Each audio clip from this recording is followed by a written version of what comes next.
Hello, everyone, and welcome to another virtual event with Mysterious Galaxy. I am Nick, the digital marketer and director of events for the store. Today we have an awesome graphic novel event for you. Ooh, I'm filling the screen with it. We have today artists and authors Ellinor Richey and Hannah Templar. Ellinor Richey is the one who created this wonderful book, JUNKWRAITH. So what happens to those things that you love and cherish and they become junk? Well, in the case of this skating prodigy, she throws her skates away and something created a JUNKWRAITH who is now wanting revenge. This is with Top Shelf, an imprint of IDW Publishing. IDW, thank you so much for allowing us to do this today. If you haven't already bought your copy of JUNKWRAITH, you can go ahead and hit below. You'll notice a link that says Buy JUNKWRAITH here. It'll take you to our website where you can get your own copy. If you have any questions you want to ask either Ellinor or Hannah, go ahead and hit the Ask a Question button below. I'm done with my spiel, so I'm going to let these two wonderful artists and authors go ahead and take it away. I'll see y'all later. Hi, everyone. Yeah, it's really nice to be here. I'm really excited to be talking about this amazing book with Ellinor. This is a really just like exciting sci-fi graphic novel. And I'm also a graphic novelist, so I have a book called Cosmoknights, and it's also sci-fi from the same publisher. So it's really cool to just have a conversation with someone else about sci-fi and all things graphic novels. So I am really excited to talk about this book. I told you already, Ellinor, I love this book. I think it's beautiful. The artwork is gorgeous. It was really gripping. I thought like the themes in it were really interesting. It made me cry. Of course, a lot of things make me cry, but yeah, I thought it was just like a really touching book. So I wanted to just ask to start us off, can you tell us a little bit more about yourself and this book? I'm Ellinor Richey, and I live in Gothenburg. I work as a 2D artist at a game company here and wrote JUNKWRAITH while I worked there. But started the comic when I went at comic school. There is a actual place for studying comics in Sweden, so I had a great experience there where I got really inspired and started JUNKWRAITH as a webcomic and then completed it during a few years off and on working with it. Yeah. As a fellow webcomic artist, I appreciate that. I know like how much work that is. It's a lot, especially like when you're doing other things. How did that impact this, like creating this book for you, and what was that like? Yeah, it really kind of it made me kind of find a style, art style that I enjoy working with. That I kind of feel like I also become really kind of comfortable with it also, so it's maybe a little harder to explore new styles, but it's good. I also, it fills up so much part of your life working with a project like this. It's a part of your brain, like subconscious all the time, so it kind of leaves a hole in you after you're done.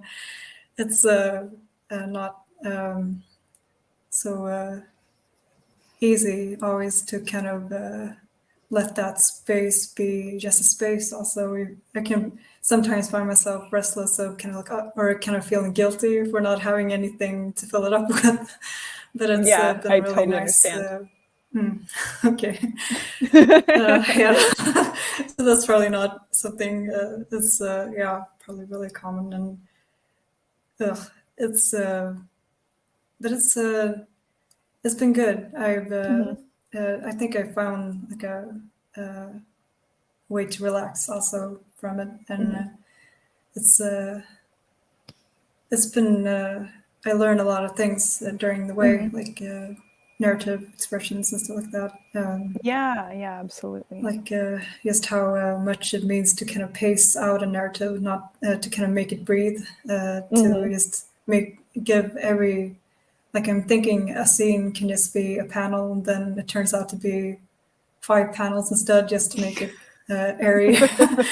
No, Yes, like, absolutely. yeah. I know the struggle, definitely. Yeah, so let's talk a little bit about that narrative. I am curious to hear a little bit more like about sort of where it came from and your main character, Florence. You can kind of see here on this gorgeous spread down in the bottom left. Tell us a little bit about Florence. Like, where did she come from? Who is she? Florence is sensitive and a very and kind of an introvert young person that ice skates, and I sort of tried to make a character that I could sort of relate to in a way. Her struggles are things that I sort of have been through myself, but not in that degree. I mean, it's not, Sure. yeah. But the feelings are kind of based on things that I sort of have, or at least things that I've thought of, like just the pressure you put on yourself, and then the expectations you have on yourself based from people around you, and the kind of guilt that you project on yourself because of that, and just taking care of that, kind of facing that, and overcoming it, and just how to, yeah. Yeah. And Absolutely. a lot of themes come from just a lot of media that I love, like games and other movies and stuff. I find that, you know, the kind of road trip adventure type, going off onto a journey, just as something that like the Odyssey kind of type, or I guess it's not really an Odyssey, but just entering another world and finding out things along the way has always kind of appealed to me. That kind of easy, kind of simple adventure.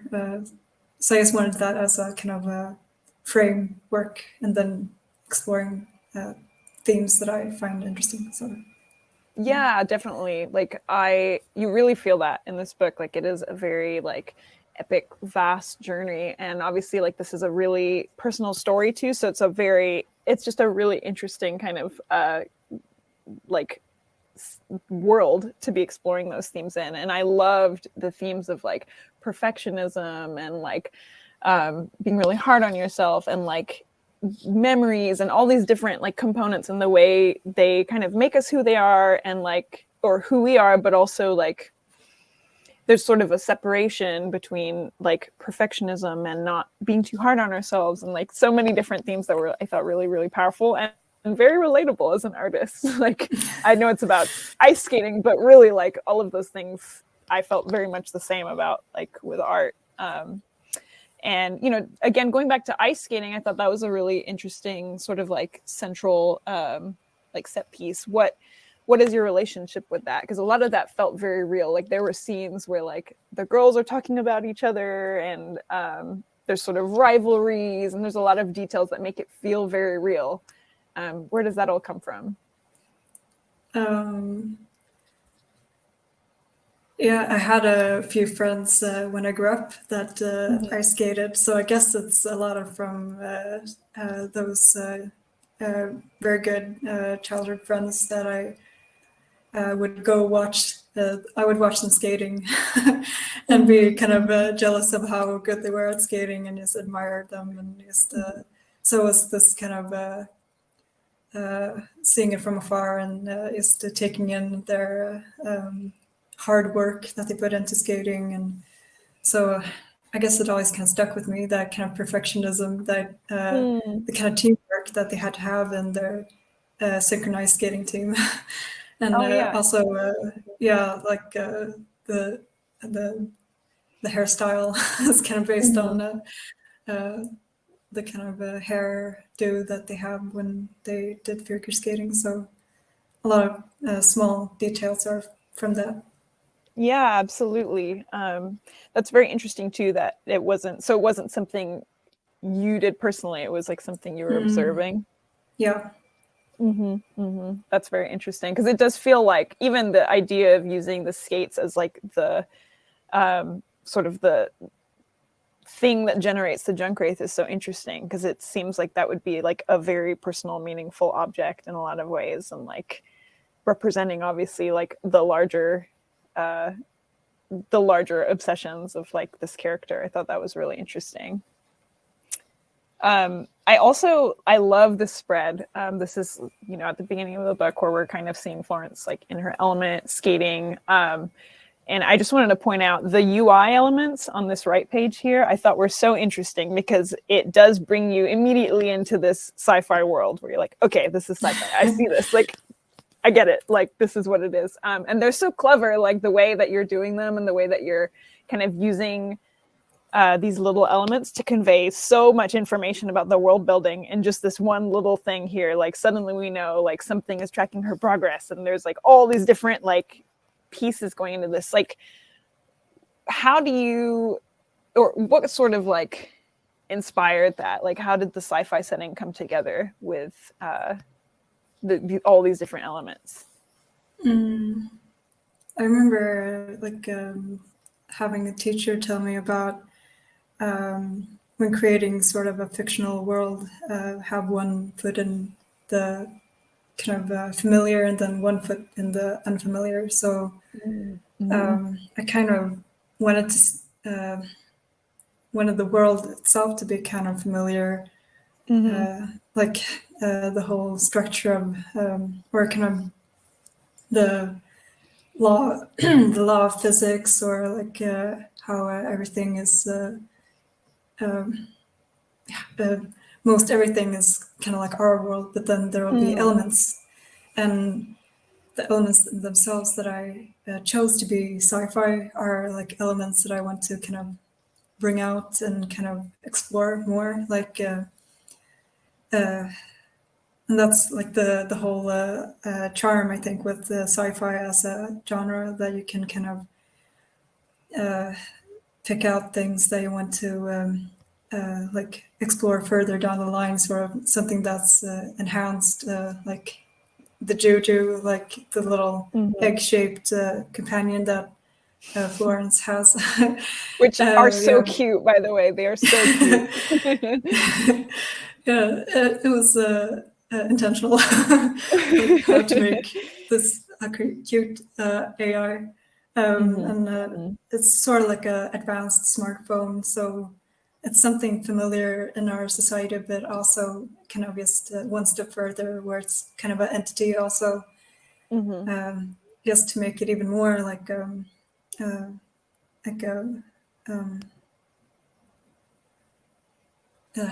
so we're just able to explore like an actual conversation with this entity, and kind of understand even more like how much a smartphone sort of is important to us. And so yeah, that's kind of the whole goal with the elements, and how I went about choosing what was supposed to be sci-fi.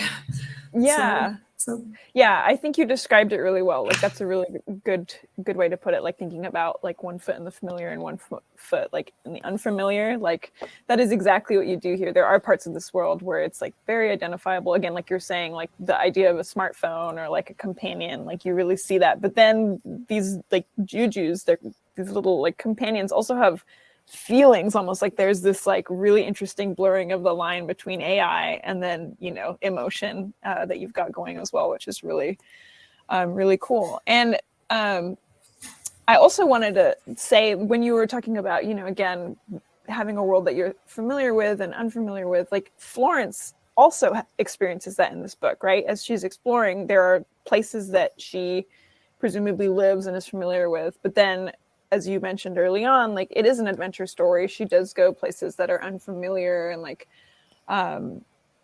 what sort of inspired like the rest of the world outside of like the city and Florence's immediate life, like what inspired you to create all of this? It's kind of a mix, I think, of elements that I enjoy. I guess the whole kind of going into another world and exploring it is kind of a basic principle in adventure games, sort of, that I grew up playing, like going out and the whole thing of having an inventory, like the importance of objects itself and kind of how they define you, and also just the wasteland. I think watching Miyazaki movies like House Moon Castle, they talk about the wasteland, and also is kind of this. I guess I missed. It doesn't matter if how much I speak about the comic. Everything is spoiler anyway. But, yeah. but she finds a place where she gets to kind of learn how to kind of work with the junk in a way, kind of solve it, de-haunt it, and kind of a place like that where they fix things kind of was inspired a little bit by, I think, a little by Spirited Away, and just how Spirited Away also has these like monsters that aren't necessarily evil, but they just feel lost along the way. Also, they kind of that they are kind of a monster that kind of like Florence has to kind of face it, and also in a way face a part of herself, like a trial sort of, and those elements kind of define the wasteland that she enters, and it's a mix of a lot of animations and books and games that I grew up with. Yeah, I feel like you can definitely like feel those influences, but it's also like a very unique setting as well, which I really love. And yeah, I guess since we don't want to spoil the book too much, but do you have a favorite scene that you really enjoyed drawing or writing? Was there like a specific moment in this book that you're really, really proud of? I just remember like drawing the second episode where she wakes up, or no, she goes to bed there, talking with her Juju, and I remember just feeling like I'd gotten into, kind of broken into the story then, that I could like fall asleep and kind of next day I will wake up and my characters are alive, and kind of it was this kind of, or I could sort of feel like that was a nice moment where I kind of connected with the story, because such a hurdle doing the first pages. I don't know if it was the same for you writing your comic. They just went through so many like phases, so it was kind of a nice. But it's hard to say if I have any like. I don't think I have any specific scene right now that I can think of. That Yeah, no, I mean, again, you can really feel like the love in these pages, and like the progression of the story really was really powerful. I will say, like with my with my own work, I do find that like the first, I don't know, 30, 40 pages, like are, once you've done it, you're like, wow, like I'm really moving now. Like the story is real. Like I've committed. I'm in. Like they're really going somewhere. Which is like exciting, but terrifying too when you're at that point, because you can't go back. So yeah, absolutely. Well, and even with webcomics specifically, it's interesting because you've already like, I mean, you didn't put the whole thing online, I don't think, but you definitely like the story was established. So like it's already there. Like it's already solved. Like you can't go back. You have to kind of like move forward with what you've got, which is really exciting and very powerful, but can also be intimidating, I'm sure. So you spoke a little bit about this already, but just talking about the themes and like messages in this book, what are some of the messages that you want readers to take away from this story? it's a good question. Mhm. I think since it's called JUNKWRAITH and it's about like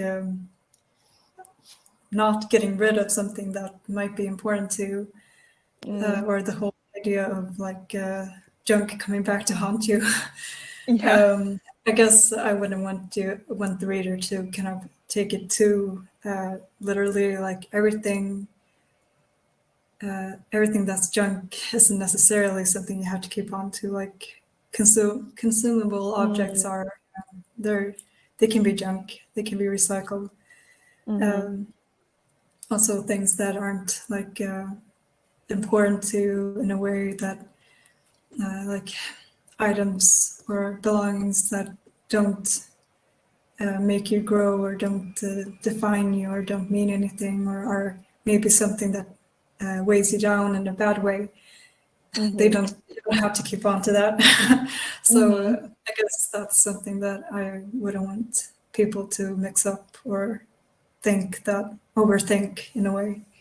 You have to kind of go out and explore it yourself, like Florence does. So yeah, definitely.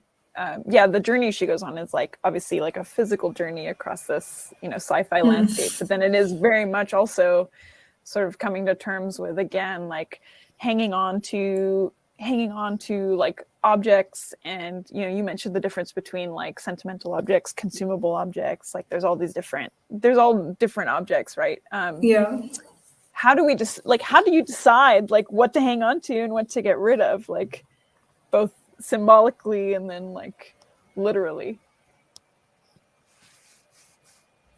Yeah. I guess it's something you have to kind of go out and discover on your own there. I guess you can turn to your friends and kind of try to go over yourself somehow and evaluate like just things that you will miss if you don't have them, or if they don't mean anything, then you can give it to someone else. Or but it is a hard thing. And that's what this book is about. It's definitely a theme that I always kind of thought interesting in a way, like themes that kind of like watching Toy Story as a kid and just seeing these toys. They mean something to someone, but they might not mean anything to someone else. Like the soul you put into something is always kind of intriguing. So that's such a good, I hadn't thought about that, but that is such a good connection. Like Toy Story and this, like obviously it's not toys, but kind of the meaning that you like view on objects really sticks with you, and it's important and gives those things power almost over you, which is so interesting. So we'll get into some audience questions. I see that we have some coming up, but one thing I did want to kind of go back to, because we talked about it briefly, like your art style again is beautiful, and you had mentioned like some like animation influence and like where, like, what is your background with like art and stuff, and what do you like drawing, and what is what else do you do? I grew up drawing from when I was really small. I shared that interest with my twin that also draws. So we'd kind of encourage each other and also be jealous of each other, and it helped a lot. So cool. I think to have that other person that you'd always look up to, but kind of also kind of so I grew up with that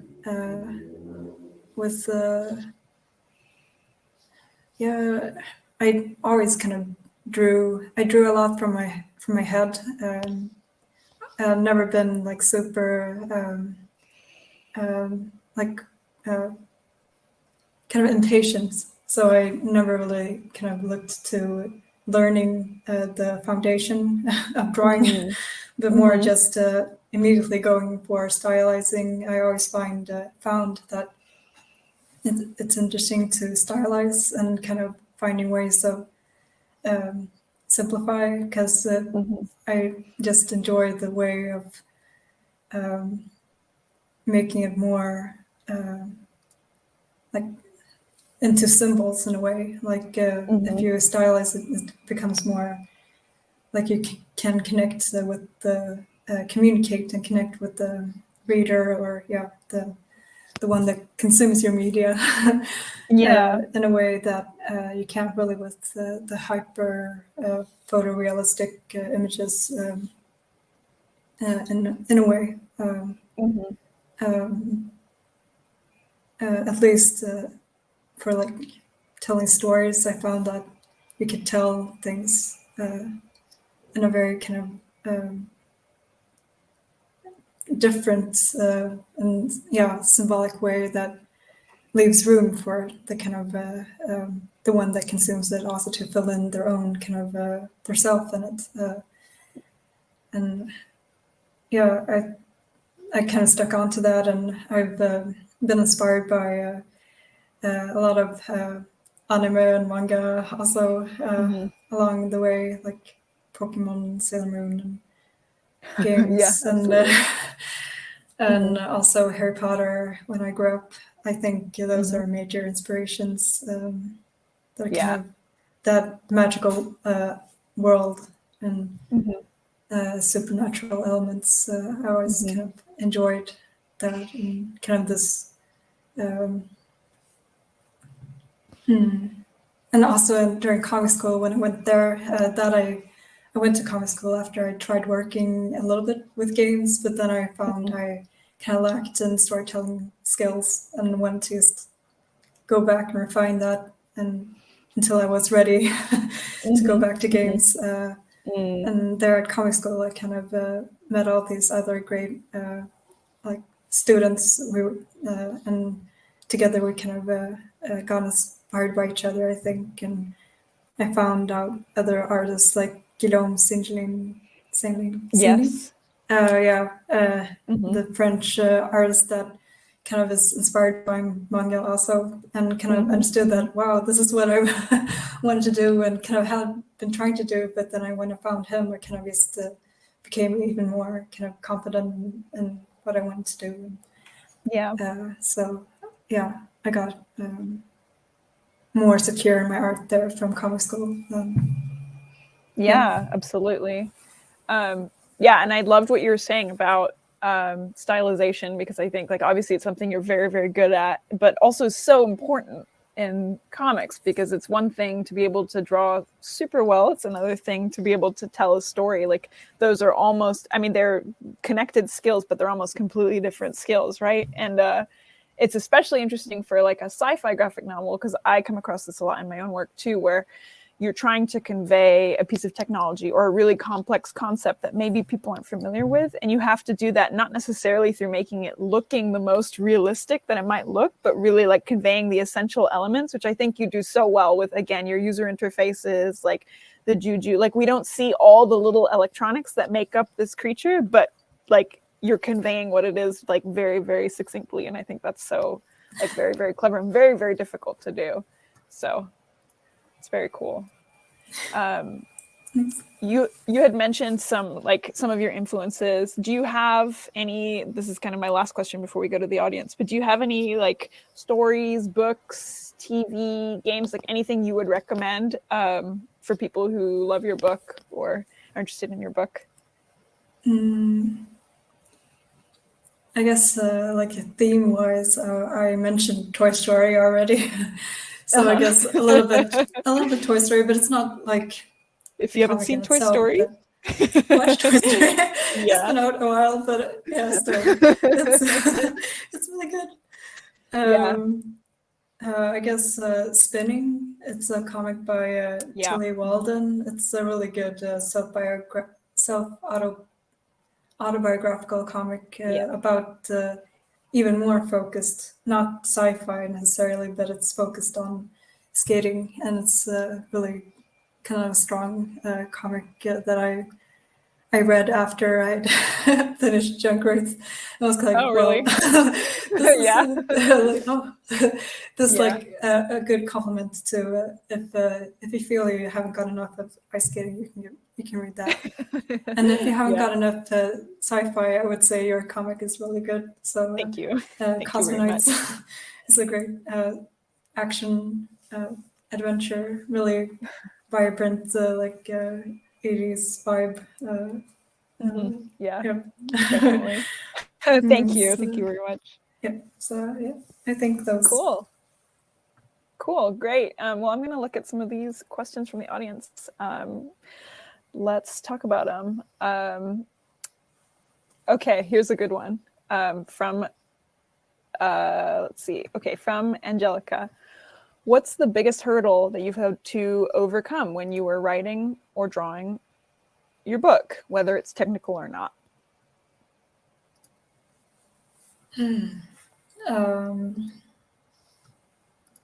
Yeah, I guess there were a few hurdles along the way. Like one hurdle was just getting the motivation to continue with it. Once I ended comic school, it was kind of a natural kind of like, okay, maybe I should just.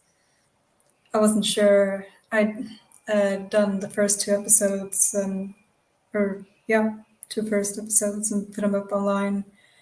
And it was kind of a time where I did some freelance work, but then that followed that year, I kind of was unemployed and tried to look for work and got distracted by other like life situation things, and but I kind of that Christmas there or that winter I decided, okay, maybe I can just try to pitch this story.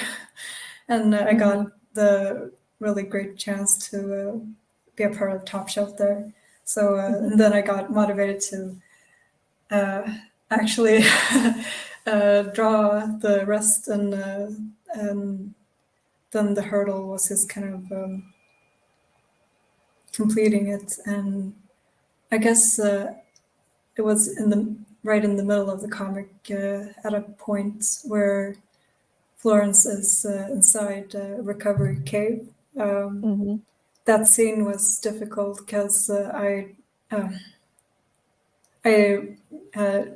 had an idea how I want to end the comic, but just the elements of I guess I'm just spoiling things.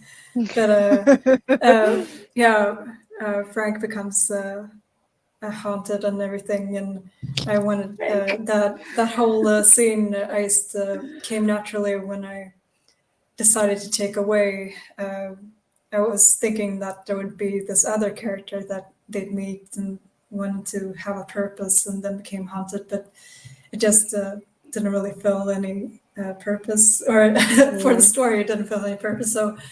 So I decided to, with help from my editor, Chris Steros at Top Shelf, he wanted me to redo the scene a bit. So I just decided to make Frank the part of, to just weave in the characters that I already had and make it part of the narrative more.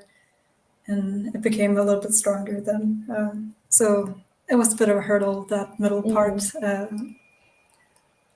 think. Yeah, I know what that can be like. It's difficult to make all those pieces fit, and then when you get it, it's just so good.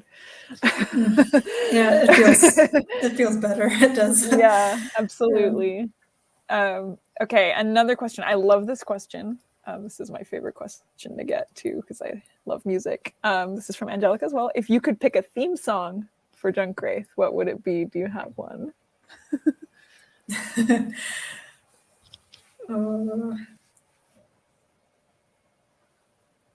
Wow, that's hard. I know I made like a playlist on Spotify a long time ago. I guess the first song that pops into my head, but I don't know if it's a theme song especially for. I think I have to think it through, but I know that kind of noticed that some elements fitted into to JUNKWRAITH, like Florence and the Machine. There's a band called that. And I guess I got the name Florence from that.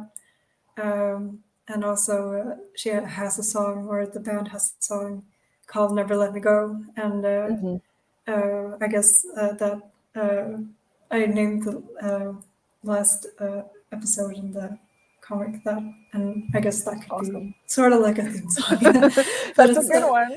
But I think there's songs that remind me more of JUNKWRAITH, and maybe it could fit even better into the story. But yeah, no, that's a good choice. I love Florence Machines.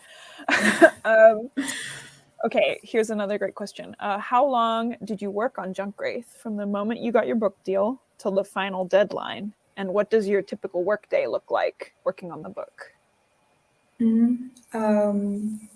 I started working on the comic actually at the comic school. That was 5 or 4.5 years ago, something like that. But then, I started working with it like 4 years ago, I think. And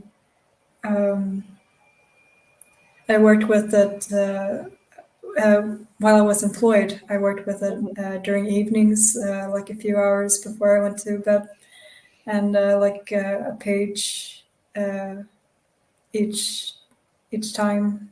But I'd sketch all the pages in one go, sort of, or at least I did like the first 2 episodes. I sketched those first, and then the rest came later. But those I sketched and re-sketched, of course, a little bit later also, but like did the whole chunk. So I had like the whole arc sort of already in my head. Yeah. Because that's the I guess that's also a hurdle. Getting back to one of the questions there, just the kind of getting the whole narrative as a whole, and then you can, once you have that, it's so much easier to just pick up a page and just manually get into the craft of it. Yep. It's such a different process.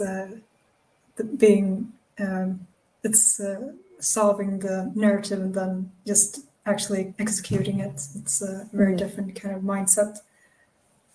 Yeah, that looked almost exactly like what my process is too, where it's like I have to know what's coming. I can't just do one page at a time. Like everything is sketched out first, and then I'll get to, because it's a totally different process.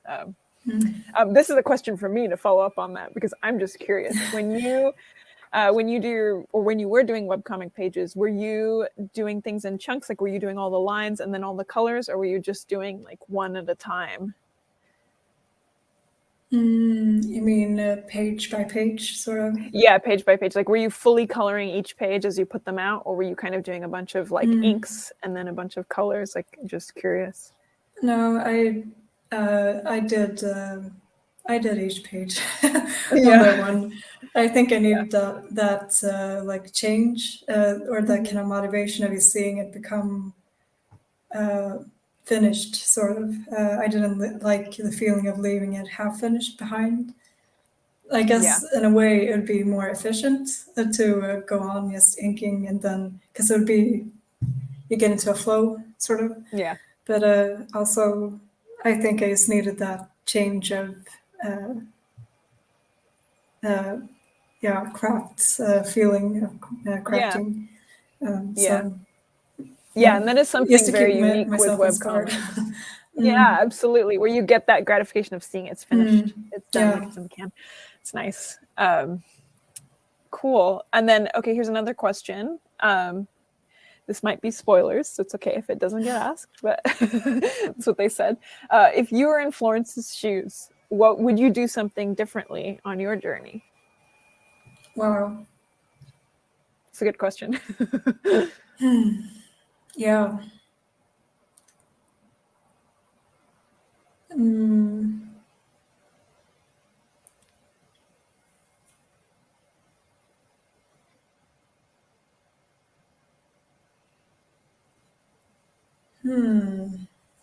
That's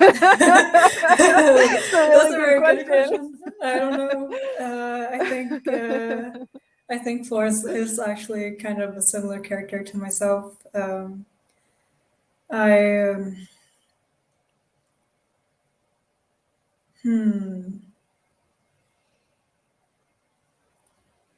I might have used Frank's battery to listen to some music. When he asks Florence if she wants to listen to some music, I think I would have actually wasted some battery there. I know some moments where I've been kind of where that has helped a lot, just to listen to music to not feel alone. So I think I would not have been as, but I don't know. It's hard to say. I love that answer. Okay, we'll go with that. That's good. Yeah, it is funny too. That question is funny because I, for me, I find you're writing from like very personal places, and you may not be your main character, but you're writing personally. So a lot of the time, it is the stuff you do, which I think was interesting. Yeah. I didn't really make an effort of making her that different for myself, I think. So, yeah. Okay. I thought this was an interesting question. This came up early in our conversation. But in terms of a sci-fi setting, why did you choose a sci-fi setting instead of just a contemporary story? I think that as I said before, just kind of to enhance the sort of to play around with the elements that I want to explore more, like just the meaning of objects and just how your status in society and stuff like that, just kind of show status as a part of the UI elements of this little AI, and also the meaning of objects and stuff like that as an actual JUNKWRAITH, to have it more manifested in the world is kind of a fun and easier way to kind of explore that. And I just always found it fun, that aspect of sci-fi and fantasy, to use it as a way to enhance certain elements that you want to explore. Yeah, absolutely. Yeah, and I mean, personally, I agree with all that. I feel like you can also sort of, by creating that lens, like a sci-fi lens, you can open up for more, like for people to project more onto your story, or like interpret more, because you're obviously like widening that scope, and things are familiar, but they're also unfamiliar. And so you're able to kind of use those things to bring yourself into the story, I think, in a different way, which is like people can interpret things many different ways from seeing your setting, which is really exciting. And then, okay, so here's one last question to kind of like wrap things up. Is there anything that you're working on right now that you're excited to talk about, or what's next for you? These last couple of months, I think I've just tried to take it easy and just kind of consume media, just play games and read things. But I am definitely wanting to write or create more comics. It's really a fun medium to explore. I might want to try do some smaller, like self-biographic doodle kind of comics, just thoughts and ramblings. But it would be really fun to make. I really do love working with fictional universes, and but it just takes a lot of energy. Oh my gosh, yes. It takes a lot of motivation to just let yourself indulge in your own kind of what you like, without feeling kind of because it doesn't make any sense to do it in one way, but then it just does make a lot of sense to do it. So it's a lot of like back and forth of feeling inspired and not when it's fictional like that. But maybe something shorter. I would love to make some shorter. I understand. maybe something with JUNKWRAITH, but I'm not sure if I'll do that first, or maybe later, or Mm-hmm. anything. But I'll see what comes to me. Mm-hmm. At the moment, I'm not sure. But I'm definitely wanting to do more things. Yeah, absolutely. Well, I hope you're able to rest too between those two projects, because I know it can be a lot to sort of jump right back in. But that's really exciting. And yeah, thank you so much for speaking with me today. This is really, really cool to talk Thank to you. Yeah. Yeah, I can imagine a book like this has taken a lot out of you, but congratulations. Congratulations. You poured your heart and soul to this, and it's very evident by not only the artwork that was displayed, but just how much in depth you talked about it and all the things that inspired you. So again, big congratulations. Thank you everyone who joined in. Ellinor, Hannah, thank you so much for being here with us today. And remember everyone, you can definitely buy JUNKWRAITH right now. Just click the button below. We have it in store. Also, we linked into the side chat, if you didn't also notice, Hannah's book, Cosmoknights, which you can definitely get through us as well. Without further ado, I'll go ahead and bid everyone goodbye. Thank you again. And don't forget, if you want to rewatch this later, we'll have this available on Crowdcast again or through our YouTube channel. Hope everyone has a great day. Bye. Thank you. Bye, everyone. Thank you.